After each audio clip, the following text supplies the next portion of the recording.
Uangnya dihabiskan sama anaknya. Mengenal sosok Liana, mantan TKW yang viral diduga hartanya dihabiskan anak, pernah ditolong Uya Kuya, kini tinggal di panti jompo. Liana mantan TKW yang pernah bekerja di Malaysia selama puluhan tahun kini kondisinya memprihatinkan.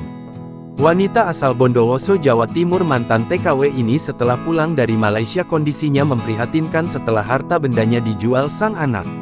Tampak Liana yang mengenakan daster merah putih dan kerudung oranye itu berjalan dengan terlatih-tatih dibantu petugas menuju mobil ambulans. Setibanya di panti jompo, Liana langsung terduduk lesu. Kendati demikian, Liana tetap diminta untuk tinggal di panti jompo tersebut karena tak ada keluarga yang bersedia menampungnya. Lebih lanjut, sang pengunggah pun mengurai fakta baru soal sosok Liana. Ternyata TKW tersebut dulunya pernah ditolong oleh artis ternama, Uya Kuya.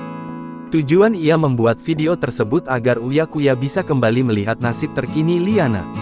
Uya Kuya memang pernah mengunggah momen saat ia menyelamatkan beberapa TKW dari Malaysia. Salah satu TKW yang diselamatkan Uya Kuya dan dipulangkan kembali ke Indonesia adalah TKW viral tersebut. Sang TKW viral tersebut diduga bernama Liana binti Anwar. Kepada Uya Kuya, Liana bercerita soal awal mulanya bekerja di Malaysia. Ternyata bukan 40 tahun, Liana mengaku bekerja di Malaysia sejak tahun 2008. Artinya Liana baru 15 tahun mengadu nasib ke negeri jiran tersebut. Awalnya, Liana mengaku pekerjaannya lancar di Malaysia. Namun beberapa tahun ke belakang, Liana mengalami musibah hingga tak bisa lagi bekerja. Matanya sebelah kanan sama sekali tak bisa melihat. Sementara mata kirinya hanya sedikit bisa melihat. Sebelum diselamatkan oleh Uya Kuya, Liana sempat tinggal terkatung-katung di bawah kolong jembatan. Liana pun sempat kecelakaan karena ditabrak oleh seseorang hingga akhirnya ditolong polisi Malaysia.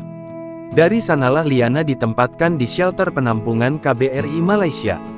Bercerita ke Uya Kuya, diakui Liana, seluruh harta dan rumahnya telah dikuasai oleh sang anak. Rumahnya saya diambil anak angkat saya. Rumahnya dijual, uangnya saya bilang simpan di bank.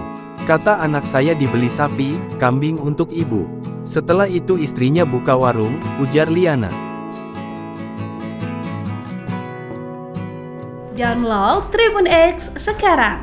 Menghadirkan lokal menjadi Indonesia.